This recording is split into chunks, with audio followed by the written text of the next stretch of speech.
Okay, hi everyone. Welcome to the NeuroSec podcast.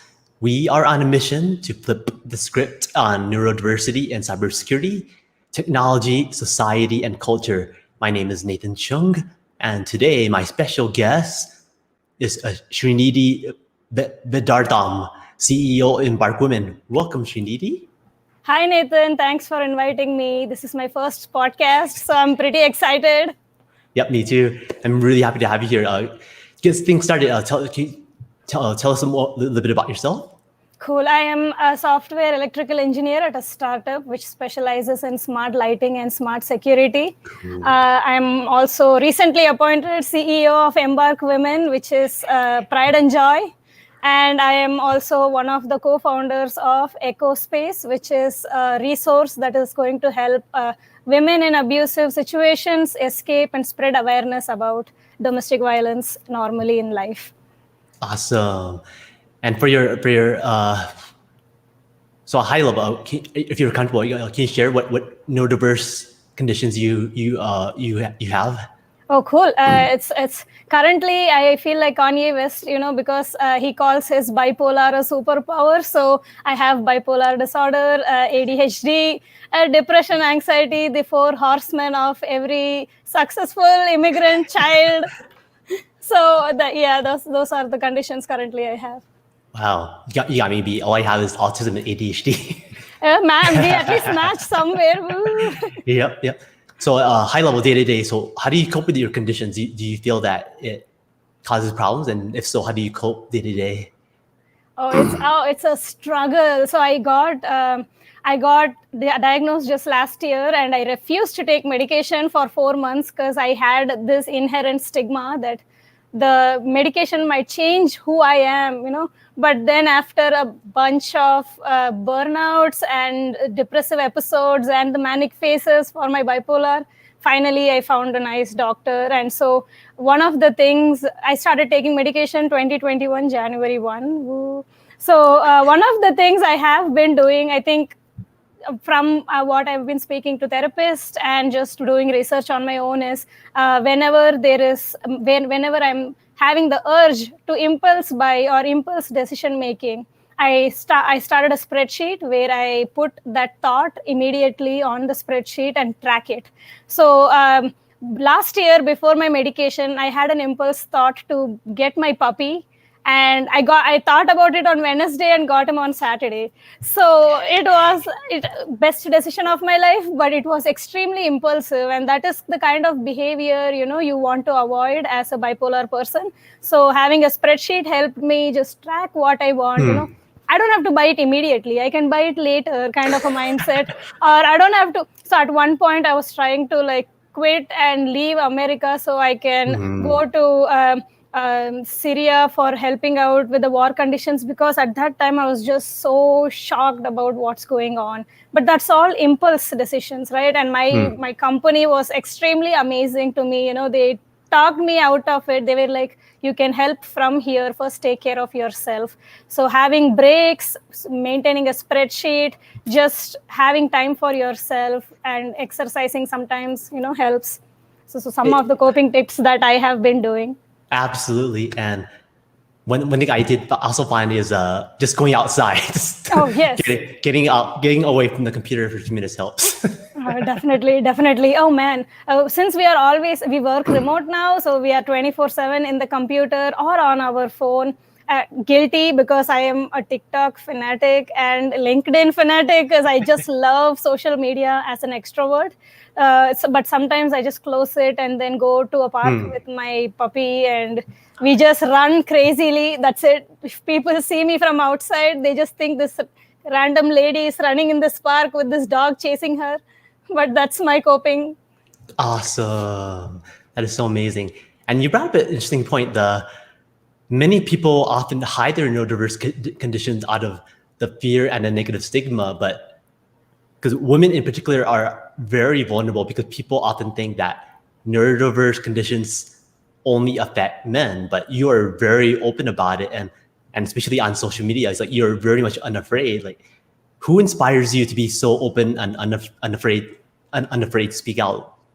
And just to talk about, so I want to give kudos to my company and all the mentors I have had throughout my life. Frankly, when I first started working, I did not know what was happening to me because I was not aware of all of these conditions.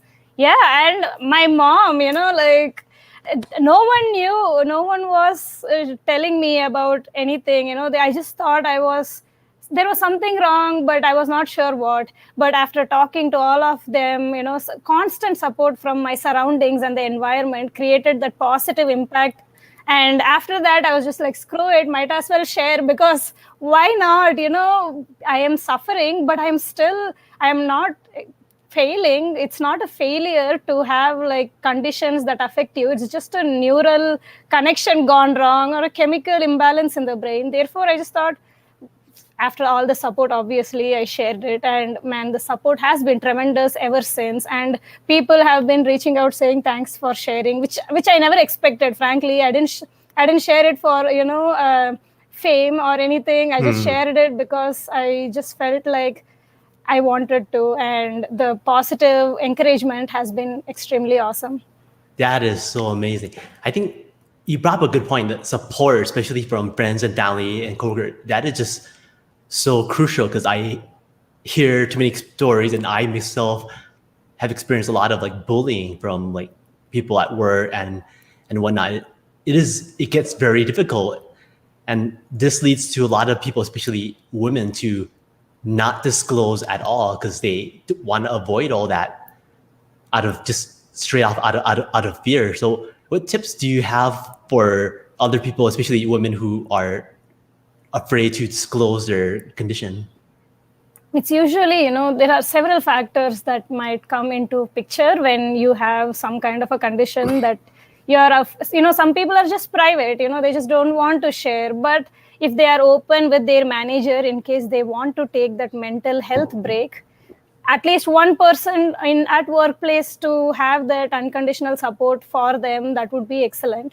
And the negative stigma, unfortunately, now we are in 2021, and slowly I think all the corporations and the companies are starting to realize that burnout is there. People are quitting because finally people have moved away from capitalism, and they are like, we want to do what's best for us, and we don't care if the company is not supportive of us, which is excellent, because that means they are treasuring themselves more. So the companies are coming with wellness programs, the mental health insurances, and several other paid holidays for mental health breaks, which is excellent. So my thought as a woman in the industry and women in tech is just have that honest conversation with a few of your peers. If you are struggling, just say, hey, I'll take some time to get this done because I'm going through certain things, and the work will be done, but I have some challenges I have to face before I go through with it. So having that honest conversation always help. Open communication. Absolutely. And I totally agree with you there, because if we don't ask, for it, like, we will never get what we need.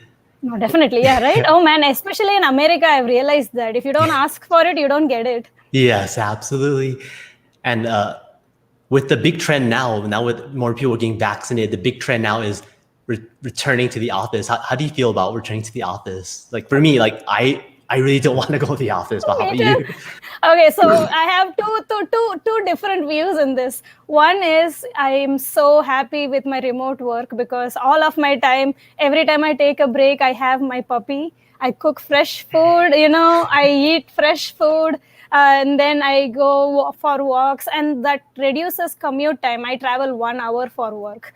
So morning 1 hour, evening 1 hour, that's 2 hours of my life. And that time I can literally do anything else, right? But also the second point is I love people. I like being surrounded by people. And so the excellent part of my company right now is they are fully remote, but they also said, if you want to come to work, whenever you are, when the remote work is getting too much for you, you can come. So that's excellent. I have anxiety returning to work, definitely, mostly because of the travel time and how the things have changed in the last year and a half.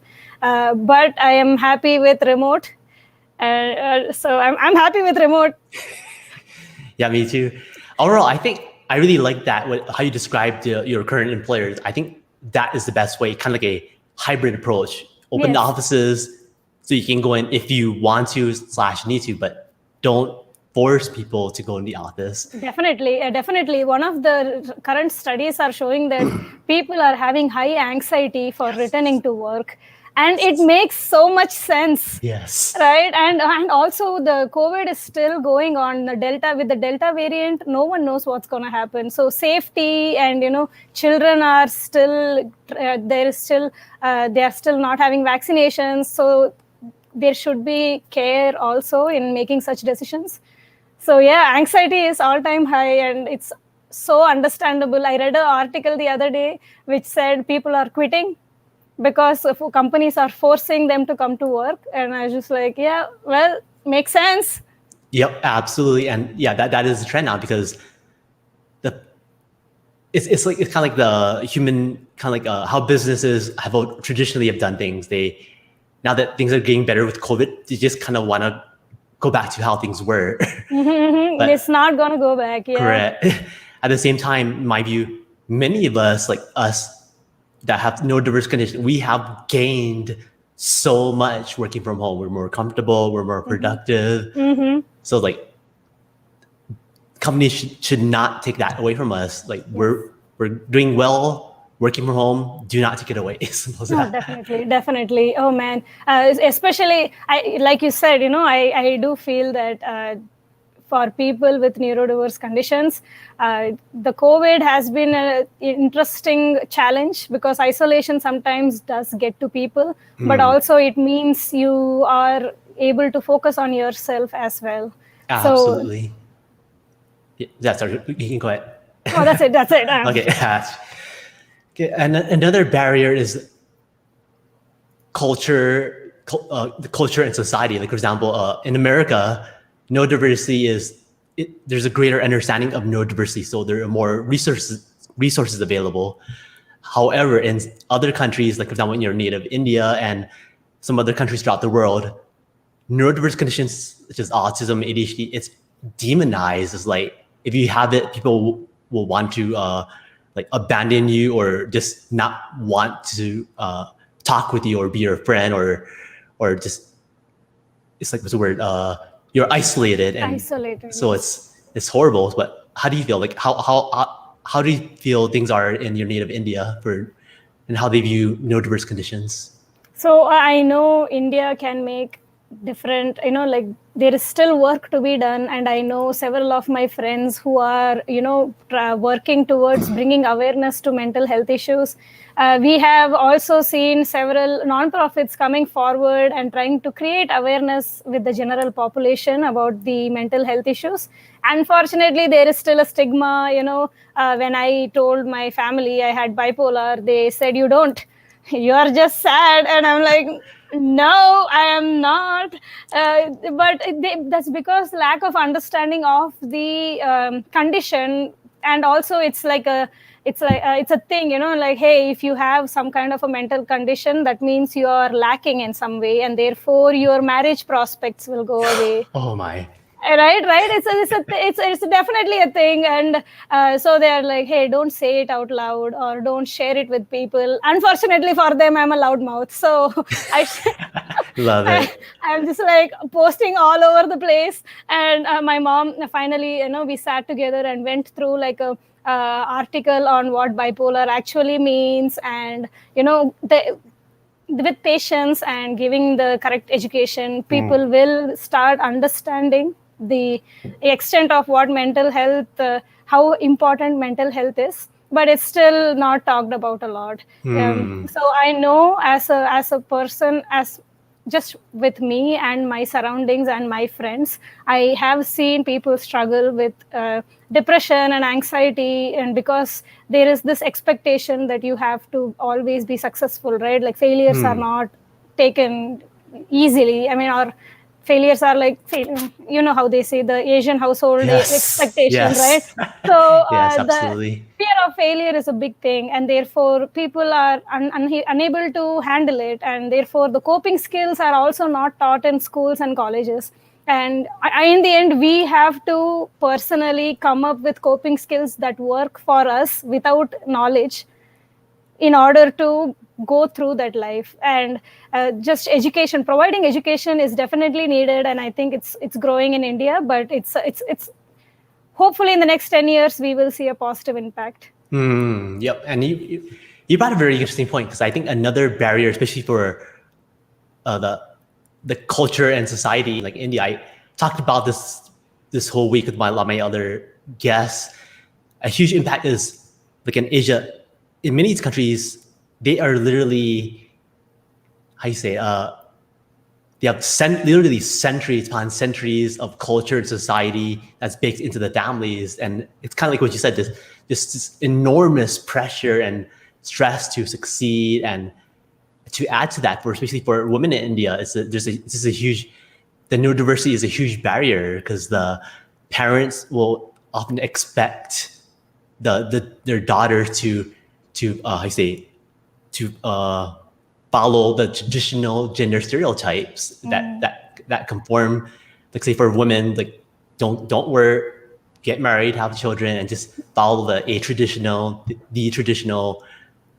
gender Family stereotypes. role. Yeah, family role. And I hear this a lot. Even my friends from India and my friends from India that live in the US, they still get all this pressure to do that. Yeah, How do you conformity. Conformity, yes. So interestingly, one of the, so when I was growing up, I've always been extroverted, right? And I always thought I was weird, because one of the things was, in India, when I was brought up, again, this is all just me, like disclaimer, not all over. I know people who have had like successful, different family lives. So, but for me, as a naughty child and a ADHD person and a hyperactive person, I was always beaten, because I was like all over the place, right? Oh my God. But it's a thing in India. It's normal. But I talk a lot because I am extroverted, and therefore I do not conform to the stereotype of what the people want and women in India to be. Seen, not heard, soft, not loud, passive, not aggressive. And I'm opposite of all of that. I tried to follow it. Oh, thank you. But I tried.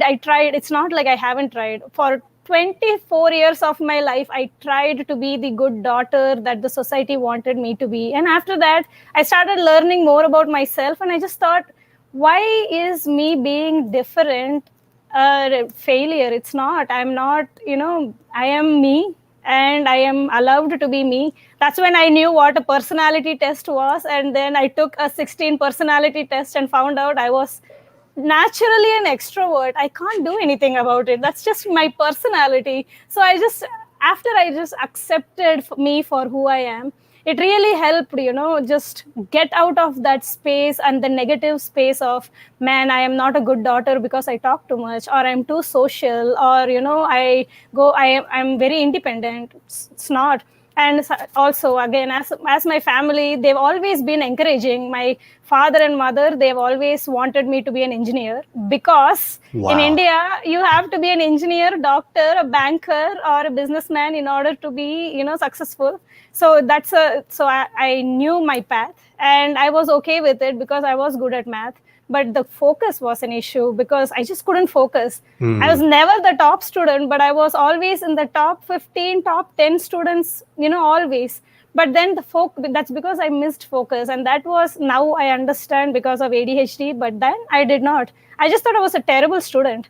Like, man, I study so much, I still can't make it. I know that feeling. Right. Oh my God. Like, when you don't understand what's going on with you, it's hard to, right now, all of the things I did in my youth, man, I'm 29, but in my youth is making sense to me. Like, this is why I took that decision. Oh, this is why I was not able to focus. So with family support and somehow, just breaking out of the stigma and a big stereotype was very important to me. So I started doing, like rebelling against some of the gender norms put by the patriarchal society, as they say, right? So that was, and also my mom has been such a boss my entire life. She's my lifesaver, life giver, and my confidant. She worked all, so one of the typical Indian families is the father works, mother takes care of home, and then you have the children, right? My mother was an independent woman who got her job when she was 19. She wrote a competitive exam where at least 3,000, 4,000 people participated. And she got the job when she was 19 and in a government, and she worked all her life. And so I learned independence, and I learned to stand on my own feet from her. So at that point, she is breaking its gender stereotypes before Yes. me. So so right now she's my role model. So that's how I started breaking out of the system, kind of. Wow, that is incredible. Sound like she was a trailblazer in India. 100%, That's 100. in, but yeah, that's so amazing. And I think I'm just surprised and very happy for you that your parents are so supportive, because I know a lot of people they're they have the opposite. The parents just say, "Don't worry, just get married, just get married." So okay, there was one incident where this happened, but it was not from my mom, it was from my dad. I posted a TikTok on it. So I had applied for masters in America for like 5 colleges, and I had forgotten to send the detail, all my GRE scores before deadline. So obviously, they rejected me, and my dad was so angry at me. He said, "I think you're going to be average all your life. You all you need to do is get married." And I'm like, "How dare?" And then then like, let me prove you wrong, buddy. And then I got another admission and I came, but it does happen, like the people have, I guess parents are humans and sometimes they Yes, slip up. You can't constantly, have them be on their perfect self. absolutely. But still, I think it's amazing that you're like not letting the culture or your conditions like keep you down. That you're total opposite. You're vocal. You're doing amazing thing. I think that's incredible. Thank you for all you do. Thank you, Nathan. So encouraging for me. Yep. But on the flip side, if you're comfortable, I can imagine that because for a lot of people from India, when they come to the US, a lot of them take with them the traditional values. So if you're comfortable talking, has that caused you any problems like in the US, like from people from India in the US? So it's a very interesting question, because I have not directly gotten comments, but I have heard of comments made of me by my friends who are like, "Hey, avoid this person because he told something mean about you," kind of a thing. But unfortunately, yeah. So I think I shared it on LinkedIn again the other day in Dallas. I was in a mall and I have like a bunch of tattoos. So Oh, that wow. where am I? I like tattoos because that's like another way of rebelling for me, and I just like art. So some older lady spoke in my language and said, "Man, these women come from India to America and then forget their roots, forget their traditions, and then go around doing stuff." And it's just like, I was so shocked, and I forgotten that time that judgment in India would be so different than in America. So it literally, like, I am here. Why am I here? Like, I am surviving. I am succeeding. I'm working towards my goals. And why does what I have on my body matter, right? That was very interesting for me. And also, I get like weird looks when I go to like some grocery shops because tattoos, and which is weird. I just felt like either they want to be me or they want to be mean to me, and pick and choose. I'm trying to be confident here. So Wow. there has been instances, but I just brush it off, because in the end of the day, at the end of the day, it's waste of my energy thinking of what other people think. You go do you. In 5 years, will this matter? No, but it makes for a good LinkedIn article. So yeah. Wow, that is incredible. You are so strong. Oh, thank you. There's a lot of trauma. I worked on it to be this strong. Yep. So for other women of Indian ancestry that lives in the US, do you have any tips for them who might encounter similar issues? Oh man, just like, don't care about anybody, just do what you want to do, as long as you're following your path. I'm still trying to find my path as well. So, I'm not wise yet, but if I had to say something to the younger me, I would say that don't worry, don't bother about what other people think of you. Just do you. You're perfect as you are. Just keep growing and you're going to be fine. Absolutely. Absolutely. Okay, and you are CEO of Embark Women. Can you tell us more about that and what inspired you to create the group? Oh, so when I graduated university in Texas. I was looking around for networking groups for women in tech and women in business to, meet those connections, make those connections, and network. So I came across the group which had like a meetup at that time, and one person, my co-founder and the original. Idea creator of this group, Crystal Bryce, and she was my mentor and my wing woman for so many of the opportunities she threw in front of me. So when I said, hey, why, like, I saw that you have a group, why not make it big? So both of us and another person, Ruthie Blair, we all joined together and started the group and just put just like a networking group for women in Tyler, Texas.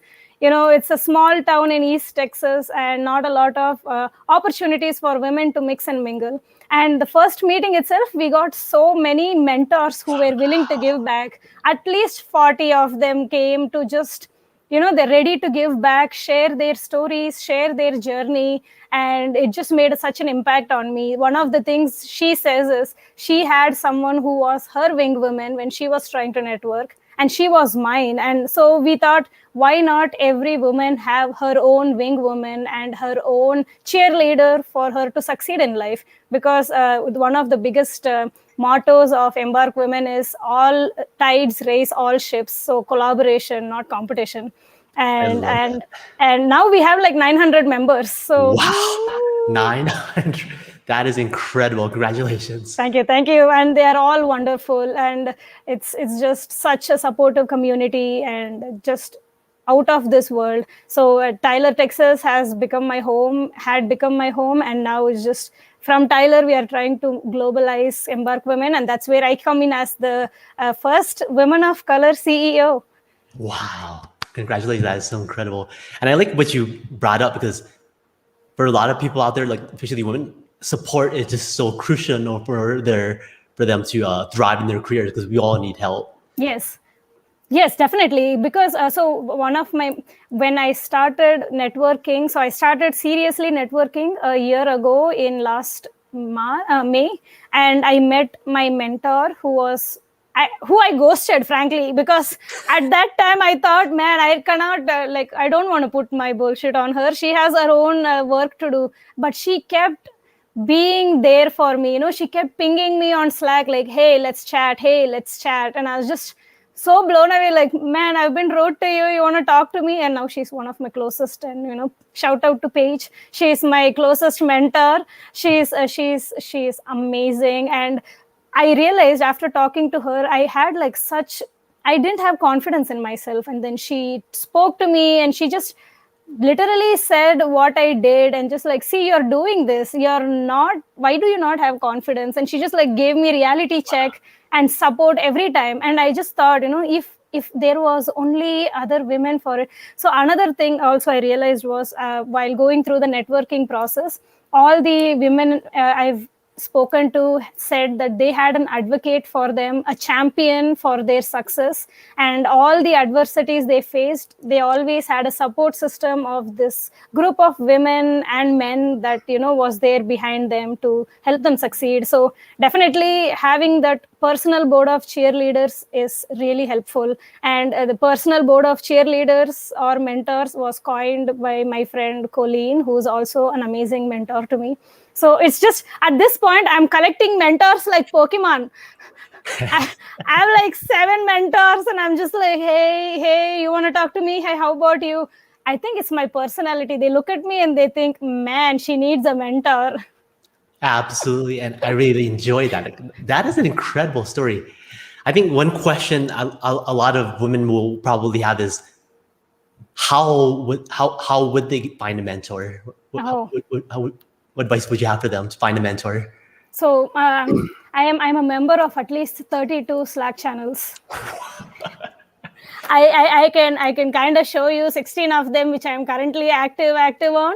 But so yes, okay, yeah, just don't judge me. Like, these are all my Slack channels. Because I enjoy networking. So what I do is I go on this, I just mostly Googled, women in tech Slack groups near me or meetup groups. I went there. There are certain Slack channels. I joined them. And then whenever a woman, there would be like a channel specifically dedicated to finding mentors, where mentors, you can just like go ahead like, hey, I want to chat about this and I'm looking for a mentor and I would love to have a networking call with somebody. So that worked. And also there are people who would want to mentor you. So you introduce yourself and you are up in introduction channels and you're like, hey, I am in this position and I am trying to better myself and my career, would love to chat with any of the women in this space, or anyone who wants to chat. And then once you start doing the networking, people will volunteer to be your mentor. So you don't even have to search for it. Oh, there's a comment which said the mentor will come to you. Excellent. Yes. Absolutely. Yes, excellent. You just have to put yourself out there. Definitely the mentor will come to you. Mm-hmm. I think one other challenge some women we have is just asking, because sometimes they feel like some might even feel uncomfortable asking a person to be their mentor, because they like, especially in Asian cultures where it's like, you gotta be silent, like don't bother people, or the other person's gonna be too busy. Yeah. How do you feel? Man. I have that, all of that. When I started networking, I had all of that. I was just like, man, am I being a bother? No, I should not take too much of their time. One of the things my mentor had told me was, if they didn't want to talk to you, they will tell you. If you are bothering them, they will tell you. If they don't have time, they will tell you. Don't assume what they want without them telling you directly. So one of the things I had to do was, get rid of my shame in asking for help. Just the stigma that, if you ask for help, you're weak, kind of a thing. So I just like put that shame in a box and like throw it in the trash, and then I started asking questions like, hey, let's do this. And then, it's a numbers game after that. Like some people will respond because they are on LinkedIn. Some people will take some time to respond, but in the end, you will find answers and people will come to you. Just don't assume what the other people want, like on your own. You ask them, they will tell you. So that's the biggest advice I've gotten, and that has been the most interesting advice for me that I follow. Excellent. And some of my friends might ask, are you available to mentor them? I am 29 and I can probably talk, but we will see. Wonderful. Thank you. That's just so amazing. So the other group you're a part of is EcoSpace. Can you tell us more about EcoSpace and what you do there? Cool. Yeah. So for EcoSpace was a product. So I joined a product bootcamp because I'm interested in product management, and so I wanted to learn more about it. And so when we joined the bootcamp, it's accelerator of sorts, we came up with the idea. Me and two other product managers, Avi and Paulina, all three of us came up with the idea for doing something regarding victims of domestic abuse and domestic violence, because one of the biggest thing that has risen in the COVID is the amount of domestic violence, because women and men, whoever are in that situation, are not able to escape anymore because everything became remote, right? So there has been no way to escape. So the statistics, I don't want to quote wrongly, but showed that there has been an increase in the assault and decrease in the number of calls the domestic violence helpline has gotten. So with that idea in mind, we started just, doing our research, user interviews, and we started looking at what is going on, what is the research about, just asking stories to see what we want to do to help spread awareness. So we came up with ECHO, which was a resource and a forum for people in this violent situations, abusive situations, and survivors who have gotten away from the situation to connect and just help each other out and support each other. So currently, that was our MVP, and that was ECHO. Currently, we were so passionate about the topic that we met with Victim Voice CEO, who is Sherry, who is doing excellent work for people who want to record evidence. So Victim Voice is an app which is a legally admissible evidence in court. So she's one of our key mentors, and Suzanne, who has been doing awareness of domestic violence through video games. So Wow. Video Video like games. exactly. So one of the game is like some of the games are like, you cannot. It's a very interesting game where you keep going in circles in the game, which is meant to say the anxiety will still be there. You can never cure a person unless you escape from that relationship. So it's like a subtle, subtly it is telling you this is you are kind of in a situation where you have to take control and leave. So those two and all of the users and survivors who have come to us and shared their story, like just amazing, strong women who have gone through all of it, and it has helped us shape what Echo is today. But now we are trying to figure out, so we are trying to change our track a little to see how we can have corporate and organizations talk about abuse and find, like instances of abuse and just be more supportive to their employees, because domestic violence is not just a intimate partner relationship. It comes to work too in forms of, bruises or a lack of focus at work, or over anxiety, or people apologizing constantly because fear of retaliation. So this is connected everywhere. So that is what we are researching right now. So Wow, that is incredible. And I think you're right. It is one of those subjects that it happens, but people are very uncomfortable to talk about it. Like, for example, it gets harder, especially when kids are involved. Like, what do you do when you're a victim? yes. And you rely on the other person to provide for your family, so it becomes very difficult. Oh yes, definitely. It's at such a different ballpark. So the studies show that every domestic violence relationships, partner violence comes through emotional abuse. They start pushing your boundaries to see how much you will act. And if you have a child, the research shows that it will take at least 25 to 30 years for you to leave the relationship because the children are involved. So it's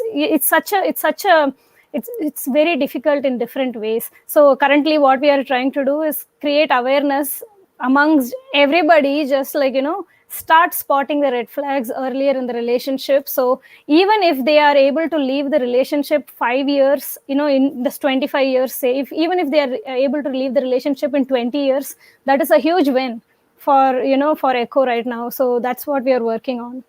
Absolutely. And now with things getting better to COVID, people are now free to go back to work, and they have the option now. So hopefully things get better there. Oh, 100%. I hope so, because one of the phrases we heard while we were doing this research was domestic violence is a sleeping pandemic. It's hidden in plain sight.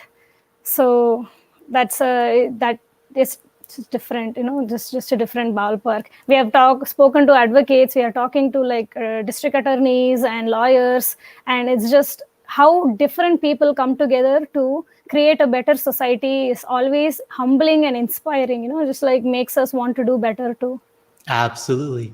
Another big question is, you're doing so much. You have your day job, you have Embark Women and EchoSpace. Like, how do you find energy for all this? It's the ADHD and the hyperactivity.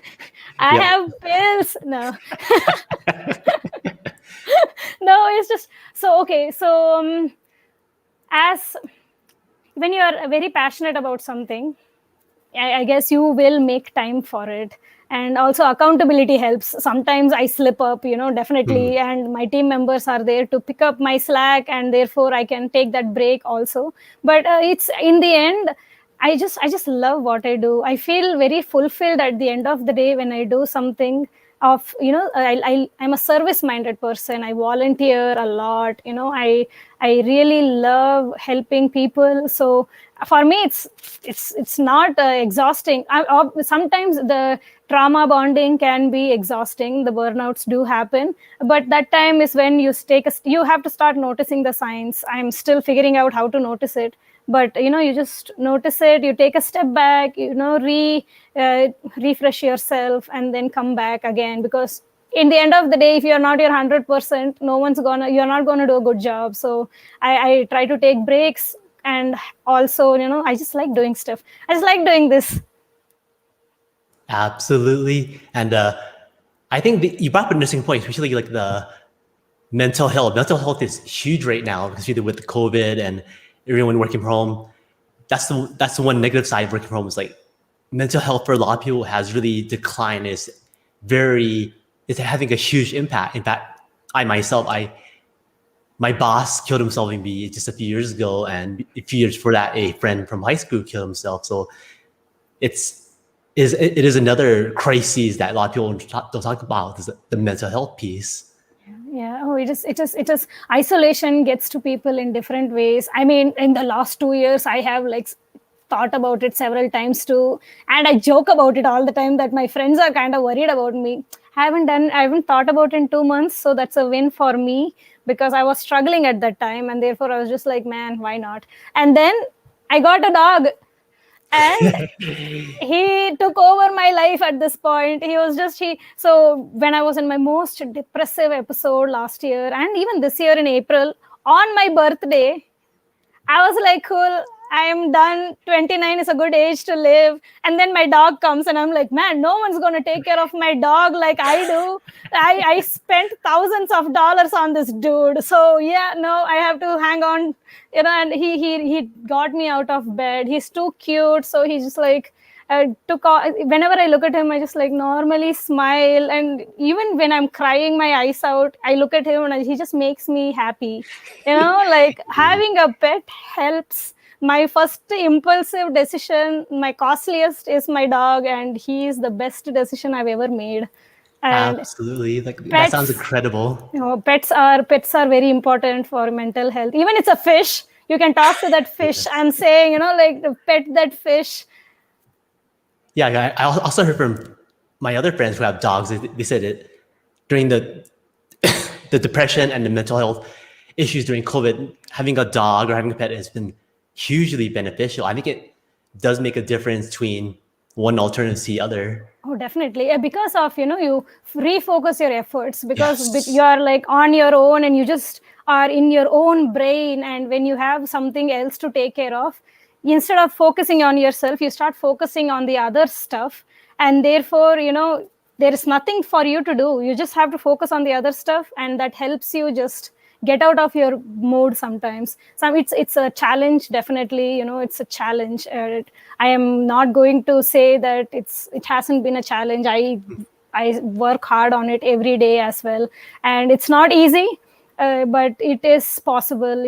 It just takes work, and something I'm doing still. I'm still attempting to bond and refocus my energy. That's why I have multiple projects. But it is very important to take care of yourself, and it will be a challenge, but in the end, it will be worth it.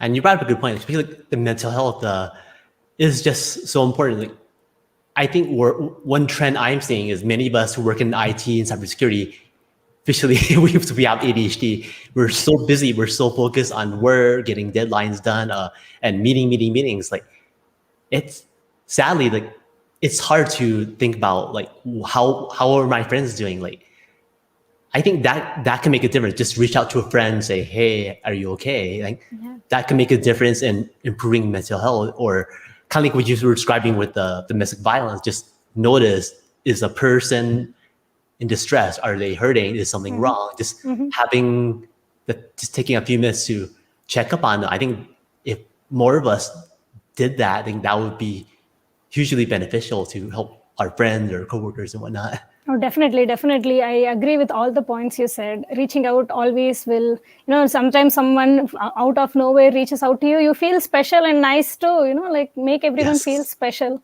Yes, absolutely. And the biggest question of all, what's your favorite boba chain? I heard you love boba. My favorite boba tea. Oh my God. It changes according to my mood. So when I'm feeling relaxed, it's lavender boba with peach bubbles.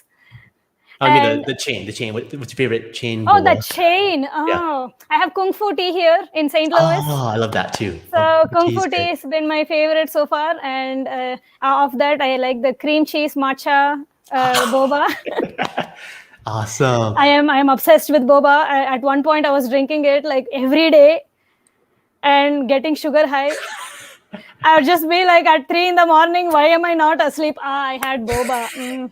At 1 week of that, but after that, I started, again, it's a ADHD thing, right? You hyper focus on what you love, and then you want to have it all, and then you're like, oh man, I'm sick of it. And then, oh, I want to have it again.